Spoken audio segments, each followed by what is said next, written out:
Welcome, gentlemen. My name is Ken France. I am the Vice President of Scaled Agility here at Cprime, and I am also a SAFE Fellow. What we've been lucky enough to pull together today is a great panel discussion. Who I have with us today, and I'm going to allow them to introduce themselves, but I'll just sort of set some context. We have two of the three Amigos, as they were known as, from back in Rational Software. A good part of my career was spent at Rational, and I sort of lived through a lot of the work that Grady Booch, Jim Rumbar, and Ivar Jacobson did while at Rational. We were fortunate enough to have two of the three Amigos. The third one was not able to attend, but he's still on our thoughts as we go through the session. And then second, Dean Leffingwell, who I actually met originally at Rational, and he has since gone on to found and runs the Scaled Agile Inc., or basically the creator of the SAFE framework. And so Dean and I have had quite a journey together the last several years as well. So I've gotten to know Dean pretty well. And this is who we have with us today. What I'm going to start off with, just to give you the flow here, I'm going to allow the gentlemen to introduce themselves. And then we're going to go through a discussion really covering 4 general timeframes. Given that this is part of the celebration of the signing of the Agile Manifesto, we're going to kind of wrap ourselves around that. We're going to talk about what was going on before the manifesto, what kind of work was happening in the industry and what these gentlemen were doing. Then we're going to talk about around the time of the manifesto itself. What were your observations around that time? You know, what did you think was happening in the industry? What was the significance of the manifesto signing? And then after the signing, what really happened in the industry as a result of that? How did things change? How did things start to move? How did we get to where we are today? And then lastly, I'm going to ask them to look into their crystal ball into the future and say, where do they think things are going in the future? I think we're going to have some fun as we go here. We're going to have a little fun at the end as well, what I call the speed round. And then we're going to ask the gentlemen to summarize anything they'd like to at the end. Just a couple, one housekeeping rule. Given that this is sort of part of my personal journey throughout my career that we're cameroing in, I expect all the dialogue to be all about me, right, through the whole time. So I would really appreciate it if you guys could accommodate that as we go through here. All right, enough of me talking. I'm going to go ahead and turn it over. And Grady, if I could maybe ask you to go first to do a quick introduction.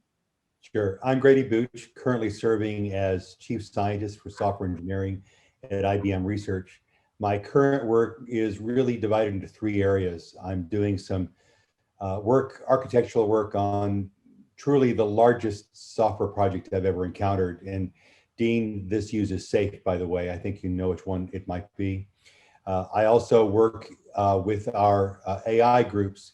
In fact, you see behind me a couple of robots where I've been pioneering the development of some neural symbolic architectures, which, by the way, we use the UML to describe it. And I have a couple of books that I'm in the process of trying to develop. One is a handbook of software architecture. The other, a long-term project, which is basically a 12-part documentary for public broadcast on the intersection of computing and the human experience. Great stuff. Thanks, Grady. Ivar. Okay, I am Eva Jorgebson. Currently, I am in the Swiss Alps in a ski resort, Verbier. I am interested in history, but I'm more passionate about what I do today. What really gives me a kick is to be part of people's successes. It can be employees, our partners, the company I work for, or clients. It fills me with great joy when I can help them to achieve something they desire. When it comes to clients, we use the techniques that best fits the client, independent of from where that techniques come from. And we also develop our own IP to remove barriers for success. One of the biggest barriers has resulted in the development of Essence, a common ground for all known methods. With the assistance of a large number of experts, Essence became an OMG standard in 2014. Since then, we have developed use cases of Essence in the form of practices and tools. Right now, we are working with several clients to validate these products, and the result is over my wildest expectations. We are also working with several of the most famous methodologists, for instance, Jeff Sutherland, to essentialize their practices. Everything will be fine. We wrote a book about Essence and its use cases published in late 2019. And Grady, you were very supportive. and wrote the great foreword to that book. Thank you, Ivar. Appreciate it. And Dean. I'm Dean Leffingwell. I'm here in Boulder, Colorado, the headquarters of Scaled Agile. Founded this business in 2013 or 2014 after about a decade of applying Agile at scale in the field. Like many of us, I became fascinated by Agile as soon as it was available for consumption. I actually learned XP first. This is post-rational days. I used my skills as an XP and Scrum coach. I took Schwaber's Scrum class to help a number of small entrepreneurial ventures in Colorado when I was kind of tired of the rational road warrior game that we all suffered from. And those companies it was so remarkable for me that the expressive power of Agile development in the context of a small team that I decided I was actually kind of pulled in some very larger enterprises, Computer Associates and BMC to name a couple, with a question from one VP to me, will this Agile work at scale? And the answer was, I don't know. I've never done it. I've checked with Jeff. I've pinged Kent, and it wasn't designed for that. But I asked a question of my leader there. I said, in your enterprise, can we build high-performing teams? And somewhat tongue-in-cheek, he said, I'll have to check with HR. and then he said, I don't really know if this is going to scale, but I have substantial experience at scale. I have substantial experience in Agile for the team level. And he said, what have we got? What's the downside to try to reinvigorate the teams in this company and get more esprit de corps and get them to focus on the basics of Agile and software development? So we tried, that was BMC Corporation. I spent a couple of years there. Wrote a book about that experience and many more like it, wrote another book after that, and out of that evolved the Scaled Agile Framework, which right now is in use in 20,000 enterprises around the world. Outstanding. Appreciate it, Dean. Yep. So let's head into the first time frame that I mentioned. Grady, if maybe I could ask you to start us off on this first one. So pre-manifesto time period, right? Really that time period, at Rational, the development of the UML and the RUP and kind of everything that Rational was up to at that point. What are your memories of that? And how do you think that was some of the early thinking around, Agile iterative development? This was a particularly vibrant time in the entire software industry because there were at least three major forces that I saw that were in place. The first is, this was pre-internet, well, not pre-internet, but pre-real public internet. So as we were here in the 80s, early 90s, the internet was only then becoming to get traction in the commercial world. And so you saw that transformation as organizations were moving to much more complex software intensive systems. The second major thrust I saw a change of was the growth of a whole different kind of programming languages. We had the shift from algorithmically oriented languages such as C, COBOL, Fortran into object-oriented languages, Simula, C++, Smalltalk, you name it. And that was a major transformation. The third, perhaps a bit more subtle one and related to the first, is you saw the innovation moving from government activities to commercial activities. Prior to that time, there were enormous systems that were pushing the limits of what we knew how to do in software, largely for defense and government related things. But that shifted with the economic pull to the web. So I think this was an interesting primordial soup because there was much change afoot. And there were literally hundreds, if not a few thousands of our peers that we interacted with that were trying to find their way through this particular case. In the early Rational days, through the work of Philippe Kruchten and others, they were pioneering the notions of iterative and incremental development, which really predated the CI/CD concepts that came about. So our experience of Rational in working with these really, really large software projects, I think early on began to understand that continuous integration, continuous development was essential. We didn't have the words to describe it. My first interactions with that specific community were with Kent Beck and Ward Cunningham. We both had a love of Smalltalk. We both had a love of patterns. Kent and I sponsored a workshop in the mountains of Colorado, up near a place I owned. And we called ourselves the Hillside Group because we had this revelation standing on a hillside, reading some of Chris Alexander's work. And that was the nascent patterns community that was evolving around that time. And then in that same primordial soup, you had all the founders of the Agile Alliance. I would have been at that meeting, except that I was invited to go up to Snowbird, but I got called away to a client. And so that's pre-manifesto timeframe. Anyone want to comment on that or add anything to that? For me, as I remember it, it took a while for Rational to get our heads around XP. We spearheaded Agile.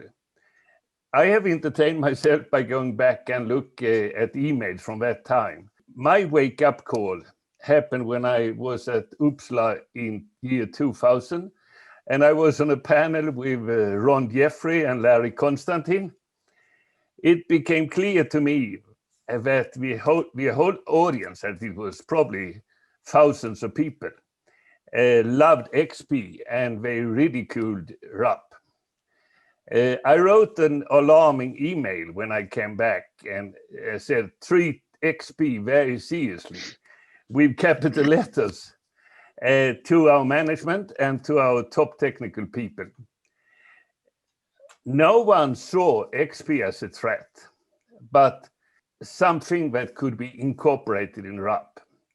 There is nothing new in XP was one suggestion. I can honestly say that Grady and Dean were on the positive side, but no one expected that what would happen. That was a big surprise to all of us. It took us a couple of years before we really, any reactions happened. And then it was too late. For RUP, I mean. Yeah, understood. I remember around that same time having some public debates with Kent on the role of architecture in XP. And back then he had a very dim view of architecture, that architecture is something that simply evolved. You'll need to talk to Kent, but I think he's changed his point of view since then. So, but the tension between the two was interesting. Yeah, code-centric versus architecture-centric, right, and use case driven. So my story is a little different, which is I've always been an entrepreneur, serial entrepreneur throughout my career. So I started a number of businesses that develop software for other people and evolved mostly into the very high assurance area. So we built systems in aerospace and a little bit for the military, but more in medical devices. And at the time, the FDA design controls really ruled that world. And while they didn't say you should use waterfall, all the language basically implied that you should. And it's still true today that under US Code of Federal Regulations, if you develop a medical device, there shall be a software requirement specification. It has to be complete in every aspect. So I followed that path with some success, building systems using very traditional structured waterfall development methods. And that created success in a couple of companies, one of which Rational purchased. That was Requisite Pro, and I was kind of the front end tool. We built a relatively dynamic integration with Word that allowed you to basically extract requirements and then test them and do the traceability that you needed to get through the hoops for, mill, aerospace, or even medical devices. So I got thrown into Rational, and it's basically the only, I wouldn't even call it a job because it was definitely a mission, but it's the only place I've worked that I wasn't ultimately responsible for my own paycheck in my career. And at the closing, John Lovett, Grady, you'll appreciate this, came to me and said, well, what do you want to do? And I looked at him like it was a trick question. I said, I assume you want me to run my business inside Rational. And John said, we're pretty sure you don't want to do that. So what do you want to do? And I said, I'm really fascinated by the methods and practice. And this thing, Objectory and the UML, I think there's something there that could really honestly change the way software is developed. So I'd like to hang out with those guys. So I got an assignment to pick up what became the Rational Unified process. I also had responsibility for Rational University, which was our training processes and methods, mostly around ClearCase at the time. The OO classes came through my fingers in the end, Grady, and got turned back to the field. And then I joined the iterative incremental movement because it was better. I remember Mike Devlin on stage saying, when were we possibly so arrogant that we thought we could build systems like this and get it right the first time? The old quality is free, get it right the first time. So I got thrown into the milieu with Rational. And then because Rational was such a clever company about keeping talent, I got to do really fun stuff. So I got to pick up the RUP and work with Philippe and work with the Amigos. And nobody, as we know, nobody manages an Amigo, but it turns out they were in my departmental budget. So that was the extent of my influence as I managed the budget. And then from there on in, of course, for me, OO was part of it. And the journey into iterative incremental and for me to Agile was extremely natural. And I don't know about what happened with RUP. I know that as I developed my Agile stuff, I tried to help IBM take it off my hands because I didn't really want to run with it any further. And they didn't get it at the time. So I went independent. I finally just got mad and said, fine, I'll write it myself. And that caused me to start writing the books and the methods and the practice that became safe. That makes sense. Yeah, Dean, I remember the tagline still for Requisite Pro, the power of a database and the freedom of word. I still remember the tagline. I don't even remember See how that. things stick with you? See how things stick with you? I was also curious, I bet the audience would like to know, what does it look like to give a performance review to an Amigo? How would that conversation go? Well, I'm going to make it really easy. So I've been on Social Security for a number of years and I've been in 5 companies. I have never received a performance review. And I'll be danged if I was going to give any when I was at Rational. So I don't recall ever doing it. And if I would have done it, it certainly wouldn't have been for these guys. I would have assumed we would have cared. Yeah. So if I can add a little bit of history, sure. The way you and I met to sort of bridge 2 worlds, it was Ed Jordan that introduced me to you. That's He right. reached out to me one day and said, Grady, you ought to go talk to this company. That led to you and I meeting, and eventually Rational acquired you. That's right. Ed was a director of our company, which was really odd. And people ask me, how in such a small company did you get somebody of Ed Jordan brand fame to join the board? And my answer was, I asked him. Yeah, exactly. Much like how I got the 3 of you on this phone call, I asked. Sometimes that's all it takes. Well, I actually had the performance review, Mike Devlin. But you know, Mike, he was the kindest man in the world. Yeah. So he only said very positive things. And when he gave me, basically every year, he gave me a bonus that was totally unexpected. And I think we all got that from So it was incredibly nice. Yeah. And I may also tell you that the journey with Rational was fabulous for all of us. It was, at least I believe so. When I joined Rational, 12 months later, the stock value was 600% higher. Yeah. 600%. I mean, if you can find that kind of company, I don't even think Tesla does it. Exactly. GameStop did. I think GameStop did, exactly. Yeah, GameStop. I think when I joined Rational, we were 400, and I think when I left, I think we're at like 4,000 employees. Yeah, so it was a heyday. We had the wind at our back for a while, guys. That was really fun. Mm-hmm. We had the internet at our back. We had the best tools. We had the best modeling, and we had the best thought leadership. And I think that that's the thing that I think is unique about Rational that really set us apart. If you know, our industry respects people that think deeply about the problem space and don't become too bound in their specific, you know, SKU that they sell to solve the problem. And Rational was good about that. I'll also tell you my story about starting to work with the Amigos. After the first couple meetings, I was scratching my head, guys. And I went to Mike and I said, this is a little different than I thought. And I'm worried about whether I can kind of keep this together and really make this evolve. And I'll remember these words to this day. I use them often. Mike said, you worry about what's the right thing for the customer, and I've got your back. And for me, that was such a customer-centric lesson that stayed with me. It says, if I focus on the customer, the rest of this is going to work out okay. So I did. So I focused on how the customer consumed UML, how they needed RUP and those issues. And then everything else was conformed to what we thought was best for the customer. So that's a real clarity of thought from, I think, a true leader and visionary. Yeah, he was a nice guy, but he was also tough, and he cared about the customer. Absolutely. Yep. And the other, go ahead, Grady. Go ahead, Grady. To peel back the history a little bit more, remember I said this was a particularly vibrant primordial soup back in the time. There were lots of other methodologists, and I reflect back upon how they've impacted me over time. Pete Code, Stephen Miller, Rebecca Wursbrock, just lots of wonderful people who are still around today, and it's quite amazing. But the market was interesting because you had all these competing methodologies, and what better way to bring things together? Mike, again, in his leadership said, let's join you two. So we hired Jim, and that's where the process began. Jim and I worked for, I forget how long, maybe 9 months, a year before we acquired your company, Ivar. And Jim and I had both been using use case ideas in our mutual work. Our goal was, let's unify OMT and the Booch method. That's when the clouds went away, which was fine. But we had such semantic commonality. It was relatively semantically easy for us. And it was fun working with Jim because we really got down into the weeds of these things. We also adopted the ideas of state charts from Harrell around that time. And then Ivar, your company had been doing some amazing work with Ericsson, which was also a rational customer.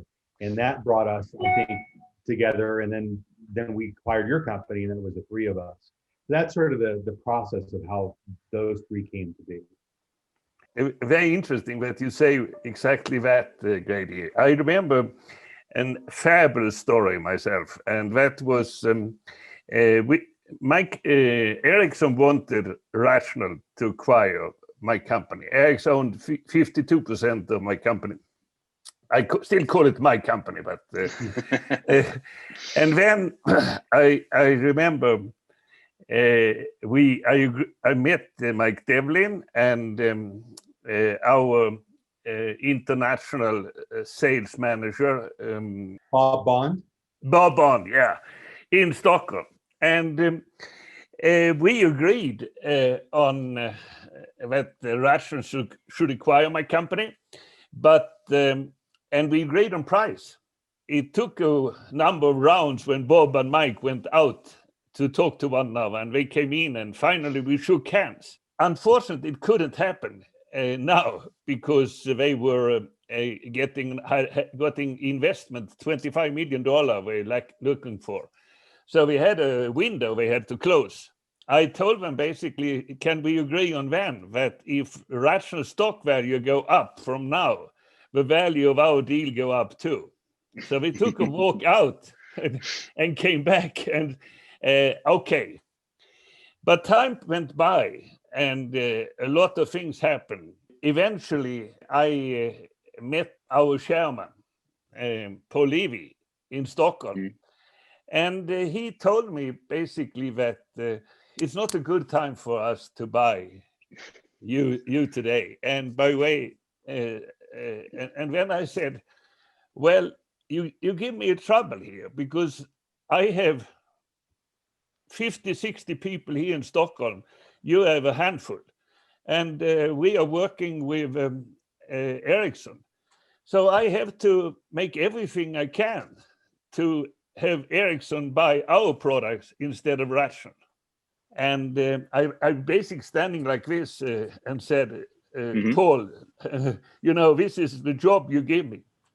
And then he said, well, what can we do? Make the deal. Yeah. So he did it, huh? You're too expensive. You're too expensive, he said. And then I suggest to Ericsson that I get what I deserve and Ericsson take the rest. And Ericsson took the rest. Yeah. Paul is an intense guy. He and I were roommates at the academy, by the way, and he didn't change once. He used to live in Maui, but then now is living in Southern California. So what was his favorite saying when he wanted somebody to really be, paying attention? What was his phrase? You remember? Towards world domination. World domination. That's correct. But he said maniacal focus. We always remember that in the field. Maniacal focus was what Paul would always say. And that was his thing. Here. I remember. I can take a bullet for him. You remember that, Grady? Oh, yes. He talked about, I remember he talked about our French country manager, whatever his name was. And he said, this is a man I can take a bullet for. Yeah, it's crazy. Hey, Dean, you had something? I'm sorry. Go ahead, I was Dean. just going to say, I remember Paul well, too. I joined, I think you'll probably remember, Grady, I joined his team to do some spin out work I worked Yes. with him, I think 3 meetings, and he threw me off totally unceremoniously. So I decided that, okay, I was done. So I wanted to leave Rational. So I was going to leave. And I told Dave that my time had come. I'd really enjoyed my time there. And then neither he nor Mike would call me back for like a month. So I couldn't really leave the company because, so Mike called me back later on and said, well, will you come out to Boston? I said, yeah. And I said, but you got to know, I'm happy in Boulder. I'm happy with what I'm doing. I made my decision. And he offered me a job as a promotion. Said, we want you to do these things. And I came back to Boulder and talked to some of my peeps, including some of my mentors. And one of them said, Dean, you know how to start businesses. You only have one time, probably one chance in your life to be a key senior vice president at a company that's going to be approaching $1 billion in sales. I'd suggest you take it. So I actually took that promotion and stayed for another 2 years and had a blast until we hit the old .com bubble. Yeah. First, and then it wasn't fun at that point, but I had a blast at Rational. It was a great 4 years for me. You use an important number, $1 billion company, which was a lot of money back then. It was. Especially for a tools company. You couldn't do that today, I think. While we're name dropping, you mentioned Boston. Why Boston? Well, this was Pure Atria, and who was with Pure Atria? This little guy nobody's ever heard of called Reed Hastings. Reed Hastings. Yep. Yeah. So the Rational DNA is strong and widely spread. For sure. We could probably spend 3 more hours talking about nothing but Rational. We all have fond memories of it.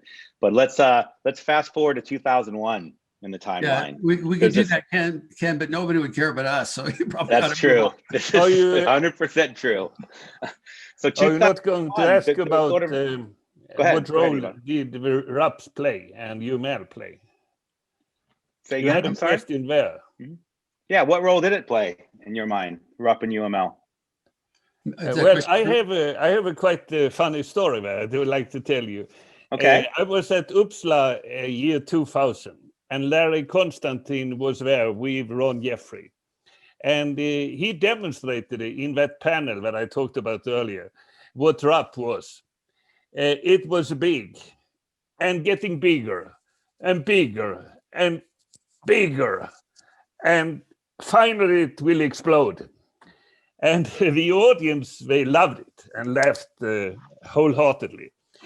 When I later tried to explain RAP, people booed, but I got them quiet and explained the role of RAP. I think we must admit that RAP, and for that matter UML, were designed to scale down, tailor down, instead of scaling up from something small. And that was really a wake-up call when I discovered that process as well as modeling language had to be designed to scale up. And that's why I later worked on Essence, a common ground. From this time, I remember a story, Grady. I told you that someone had just asked me if I approved that someone called his son Ivar. Do you remember what you said? I don't know. You acknowledged by saying, Eva, that was nothing special. I got an email from someone asking if I could call their dog Grady. The dog, yes. I remember that now. Yes. I have actually several funny stories from our time. I just I cannot just fit them into your questions as much as I want. Even if my questions don't call them, you go sideways and tell the stories anyway. Don't let my questions slow you down. Okay. That dog passed away not too long ago, so yeah, another generation. Well, I'm sure that's not foreshadowing, Grady. Don't worry about it. It's I don't okay. think so. No. I have only positive things to say. Yes. All right. Well, let's talk about the manifesto. Dean, maybe you can start us off here. I'm curious if you were, aware of that happening before it happened. Were you aware of the people that were heading there? Just talk about what was going on around 2001 and the manifesto signing, and what was your awareness of that? Absolutely. We saw that trend from the mid 90s on. And we saw kind of the down and dirty team focused on the code and returning to basics as opportunity and a threat, honestly. And inside Rational, I think, Ivar's right. The message wasn't received well, partially because we were successful at what we did. And our biggest customers were Ericsson. Like, we're going to introduce extreme programming in a corner of Ericsson. So we kind of ignored it. I left Rational 2000, right before the manifesto. And for me, that was really freeing, because I had an obligation to Rational to build and follow that method. Then I give a hoot about the manifesto, honestly. It's like some people got together. Well, anybody can get together. But I started using extreme programming and Scrum in some very small startup environments. And like I said before, I was just amazed at the increase in productivity. One of them, by the way, was somebody that had worked with us at Rational, basically a director level person who was running RUP inside a startup. And I was called in because they weren't getting the job done. And we converted that shop then to basically very short iterations, I think 1 week at the time, whereas they were doing like 6-week RUP construction iterations. And it was just amazing. I mean, it was a step function, honestly, for me, more so than from waterfall to RUP. The move from RUP to Agile was a sea change in engagement and productivity. So that was so powerful. The question became, well, can we not help anybody that's big? Is it totally for, there's no architecture in this? Is that going to make sense? As I took it to the field, architecture became really critical. And within 6 to 9 months of coaching larger enterprises to down and dirty Scrum and XP, we had to reinvigorate the role of architecture, but we had to do it differently. We couldn't have architects dictate to the teams their designs in UML. We created a pull system, which is the teams would go, I would love somebody like Grady to work on my team. Grady, please help us think about architecture. So we reversed the polarity from top-down architecture to kind of pulled architecture. And one by one, we put in the things we needed. You've got to have governance. You've got to have funding. Teams don't write their own paychecks, right? The money has to come from someplace. You've got to deliver the value. So little by little, we added the things that we needed. Now, RUP got big. SAFe is bigger too. However, SAFe still fits on an 8.5 by 11 sheet. There's a few more pages behind that than there used to be. But SAFe grew out of the need to scale Agile. That's why we called it the Scaled Agile Framework. And I was so committed to Agile that I honestly felt it just was not a good thing that the Agile community held that to their close to their vest. And if you were at Raytheon or Ericsson, you didn't get to play with that. That was for small teams. And I honestly took offense at the fact that a model that was so powerful and such a great team dynamic was being, shepherded or bogarted by a community. And they honestly didn't like the larger enterprises because they had worked there and they got canned, and there were managers there and managers at other class. So Agile got this chip on his shoulder that I didn't share, because having always been a manager and a leader, I recognize the role of management, the role of governance, and the role of things like architecture. So we restored those things inside SAFe, but the kernel inside SAFe is absolutely still the same kind of Agile team that Scrum and XP defined X years ago. And the practices, the technical practices, are now kind of owned by DevOps, are very, very similar.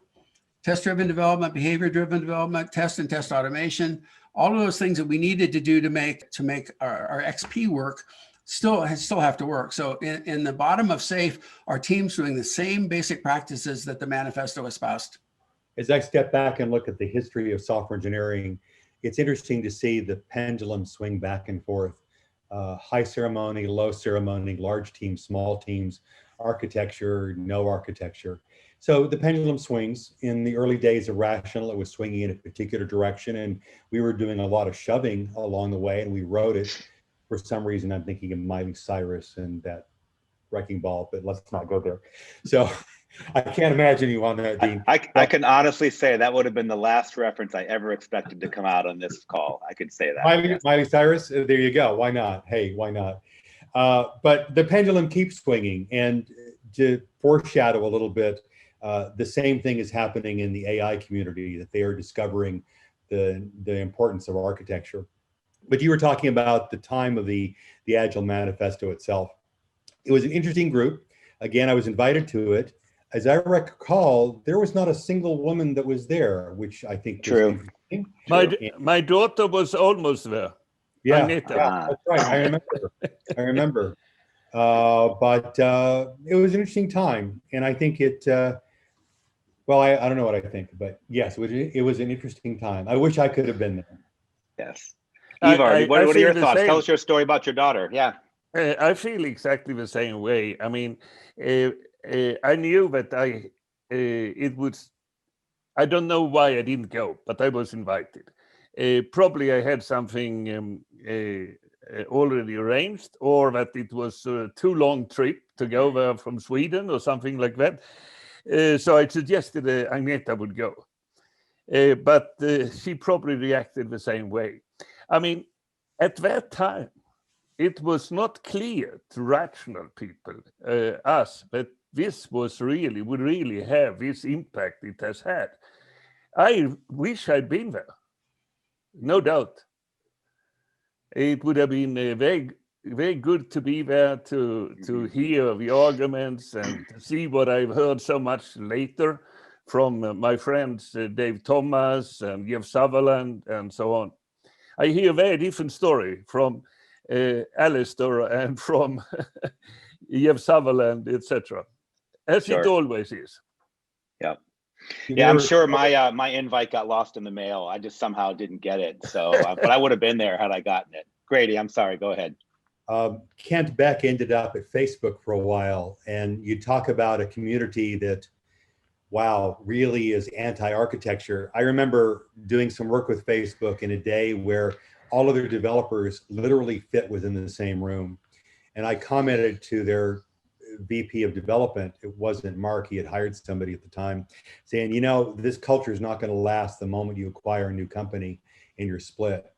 And they literally had a person off of every major feature that Facebook was doing.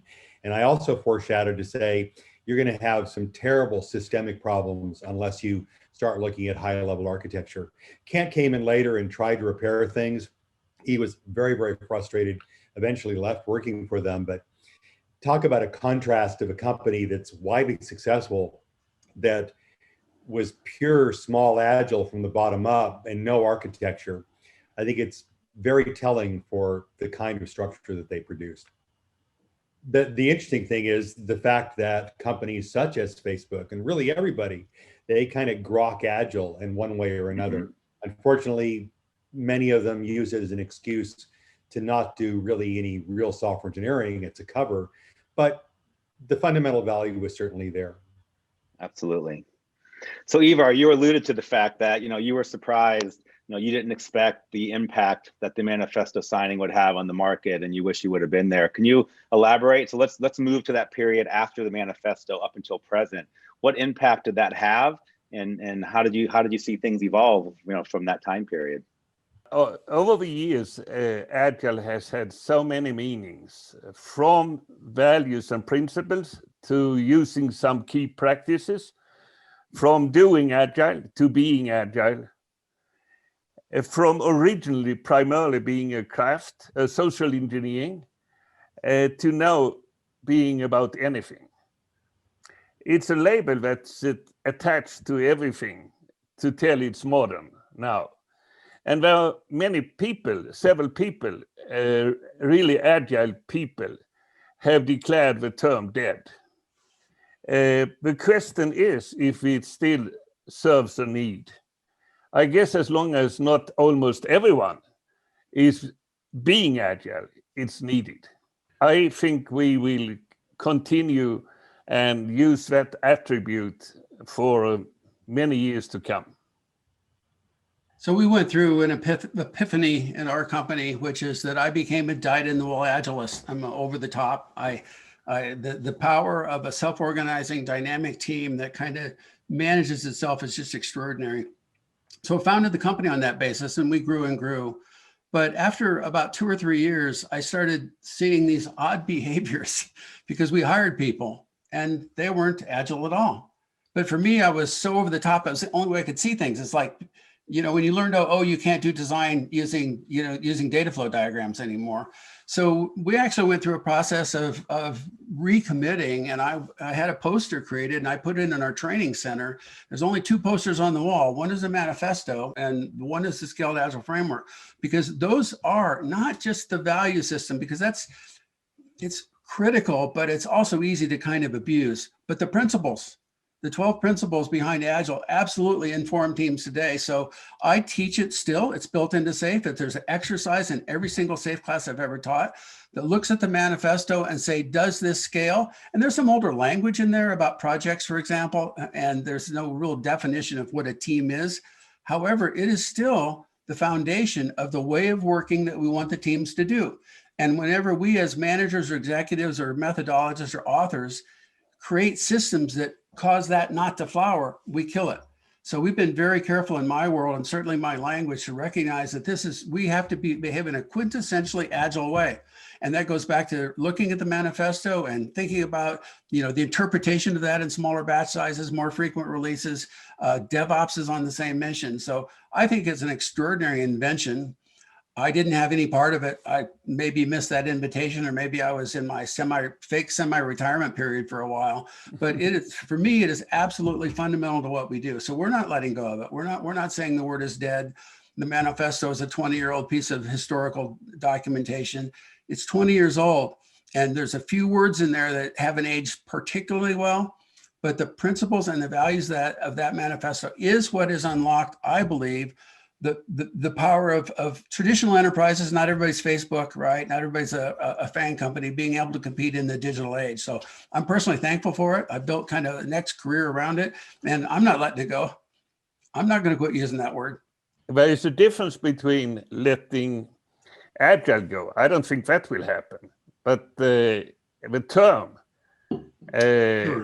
put on everything, a label on everything, start to get to a point where at least many of us feel it is outdated.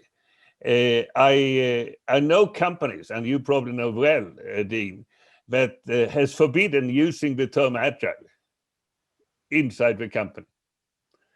So at some point in time, we can agree we are Agile, and that's the only way forward.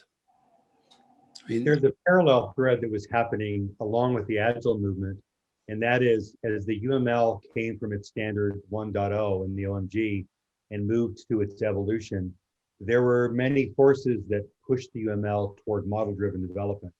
That had a number of interesting consequences. It was certainly led to the increased complexity of the UML itself, but it also created opportunities for some really fascinating tools. So the UML pivoted in a way that I was not particularly a fan for, but it was what it was, and I had chosen at that time to pull myself out of the UML work and most of our work on just general architecture. So what's interesting is that the world seems to have reinvented or rediscovered the importance of visual programming. So we go back to the FANG companies and Amazon in particular. How does one describe a cloud-based architecture? Well, there happens to be a particular notation that AWS tends to use. The Kubernetes community has developed a set of icons as well. In effect, they have reinvented one of the views of the UML. And it's very satisfying to see that happening, because it suggests that we were doing something fundamental, maybe not the right iconography, but nonetheless, there were some fundamental concepts that live. So today we're seeing the intersection of those visual modeling ideas and the Agile ideas yet again. All that is old is new again. We're seeing things happening in AI also, not to get ahead of your trajectory here, but about a year ago, I suggested somebody needs to write a design patterns for machine learning. And sure enough, one showed up on my doorstep just the other day. So that community itself is discovering patterns in architecture, and how does one deal with the agile development of data-centric models? Absolutely. Well, I think, the dialogue really shows that the manifesto, even though, it was pointed out, maybe not every word in there still is the right word today. The spirit of it, lives on, and you can argue about the words all day long, but it's had an impact. And so now let's go ahead and take it that way, Grady. So now that we're looking into the future with our crystal ball, what's next? What do you think is coming next? How will this continue to grow? Maybe you can kick this one off, Grady.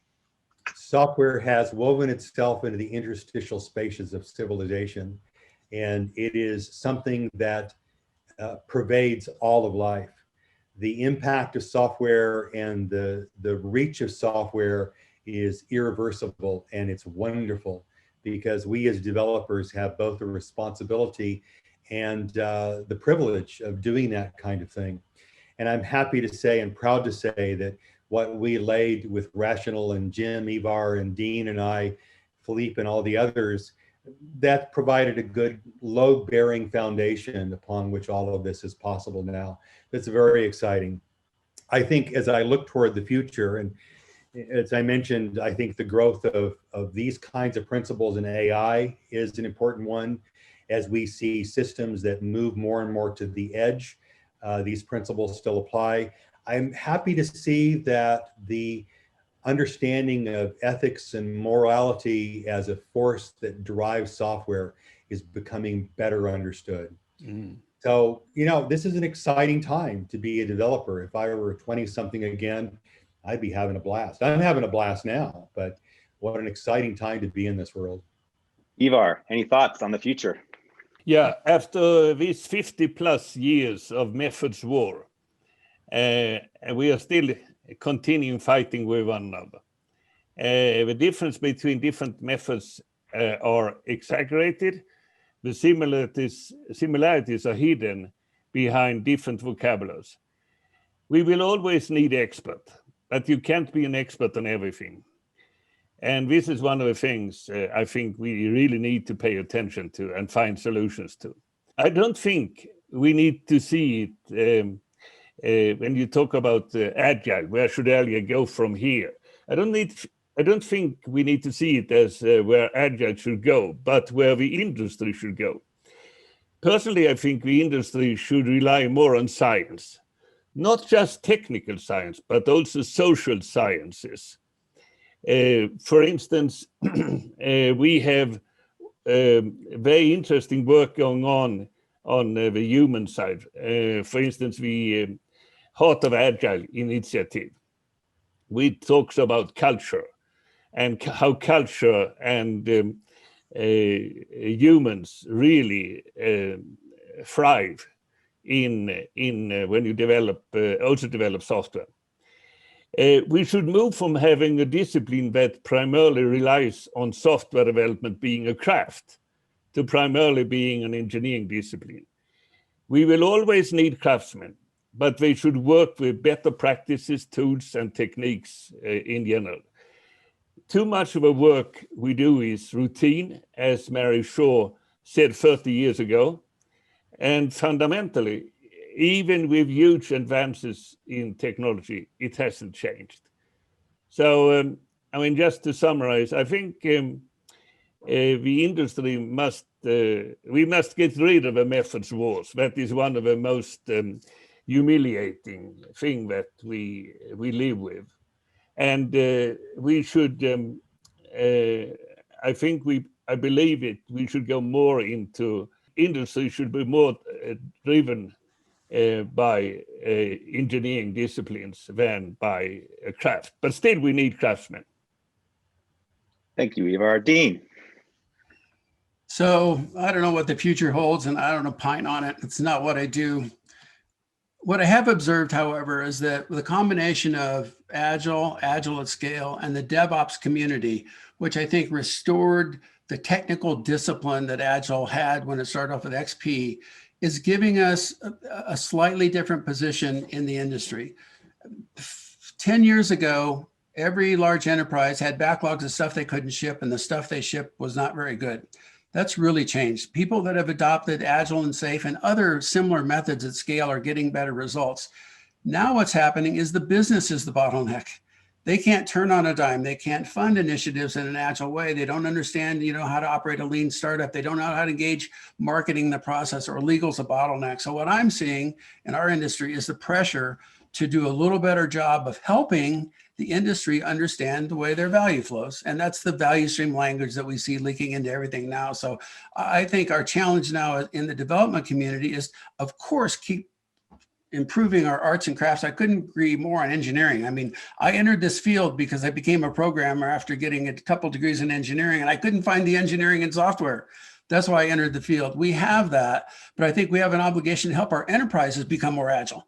right? The label of business agility. Yeah, everything's labeled agile, but guess what? You either have agility at the enterprise or you don't. So I'm looking forward to us getting a little out of our envelope and start looking at the operational value streams and understanding why we're building the systems we're building and how we're going to help the larger enterprises change and address the problems of the digital age, because we can't all work. If the current trend continues, Ken, you and I, all of us are going to work for one of 10 trillionaires. And I don't think that's healthy. I don't think it's healthy for the economy. It's not healthy for, for a political environment. It's definitely not healthy for me. So I think we have got a responsibility to help, 50,000 traditional companies not be eaten alive by the digital natives. And that's kind of my mission is to help the insurance companies, the banking, and the people in medical equipment, et cetera, achieve the same level of degree.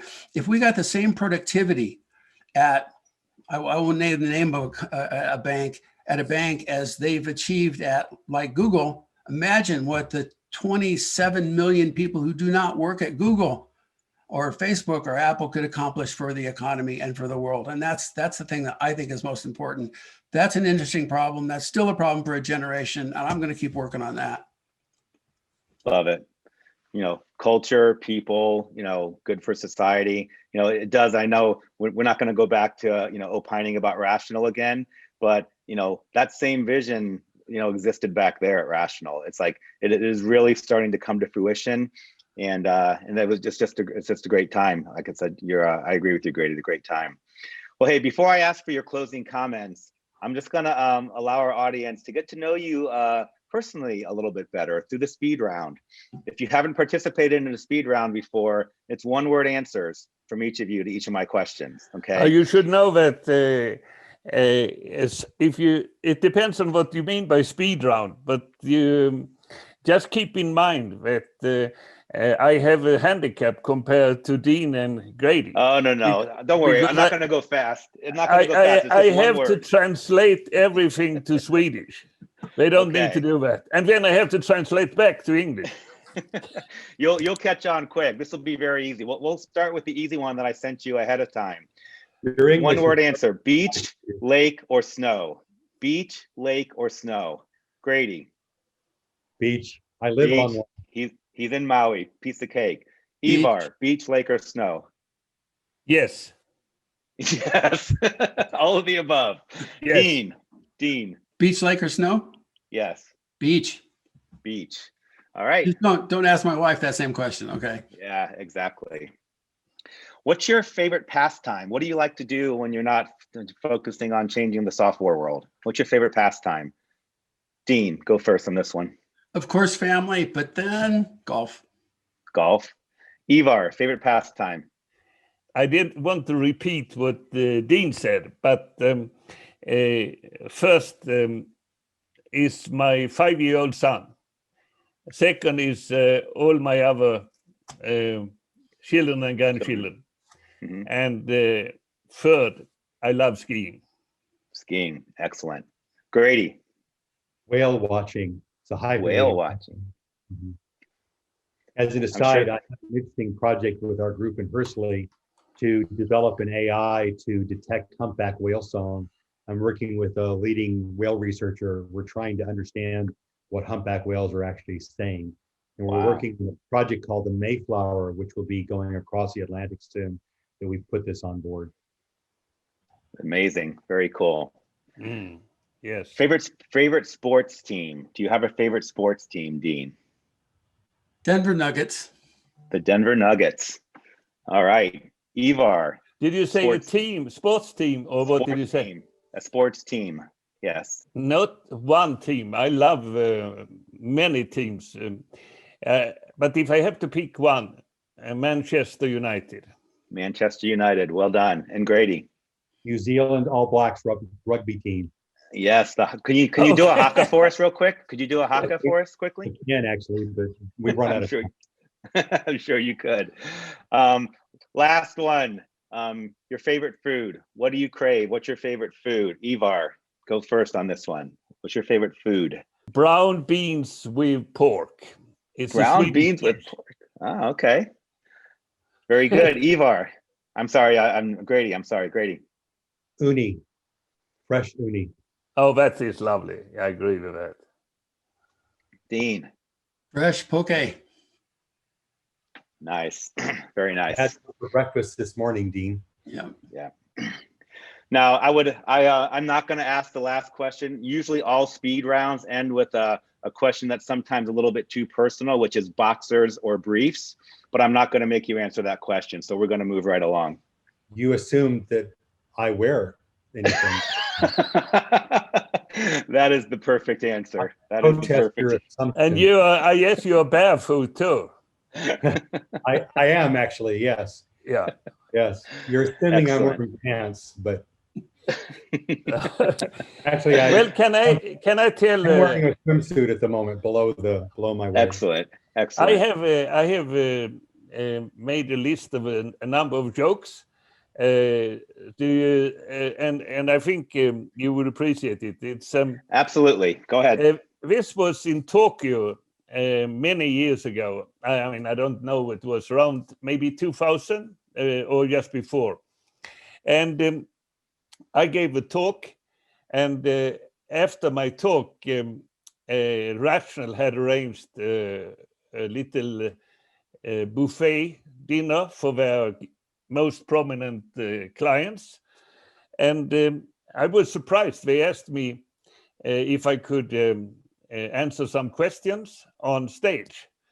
So they put me on stage with a microphone, and I got many questions related to RAP and UML and so on. Then I got one surprising question, and that was if I had to spend vacation with Grady or Jim, who would you prefer to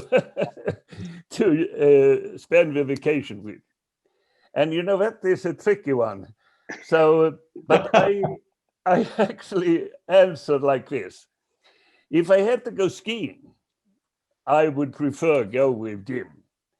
If I was about to go to concerts, I would definitely go with Grady. I remember once, Dean, that you introduced me, or maybe it was all three of us, it was at a conference, a rational user conference, by asking the audience if they knew the difference between a terrorist and the methodologies. Do you remember what answer you gave? It's your joke, Ivar. Absolutely. You can negotiate with a terrorist. Well, I think, I think it's your joke, Dean. No, I got that joke from you. I stole that unabashedly. It's amazing. I have got it from you. I recycled it. No, that was your joke. I stole It's great that you're so gracious. You give each other the credit for it. You know? I love recruiting. Yeah. Well, I want to respect your time. I know I've gone over a little bit. I'm just going to ask for closing comments. Anything you want to say to each other, to our audience, about anything we've talked about, or how you'd like to end. Grady, can I ask you to kick us off? I offer two messages. The first is I'm not done yet. I'm still having a lot of fun doing what I'm doing and trying to continue to advance the field. And I'd say I'll reflect back to something I said earlier, that those who are listening, of course, if you're not listening, you won't be hearing this, but that's okay. Sorry. But I reflect back to what I said earlier, that it's a privilege and a responsibility to be a developer. So this is an exciting time to be in this industry, because we're changing the world collectively. And what more amazing place can you imagine being? Have fun. Well said. Thank you. Ivar.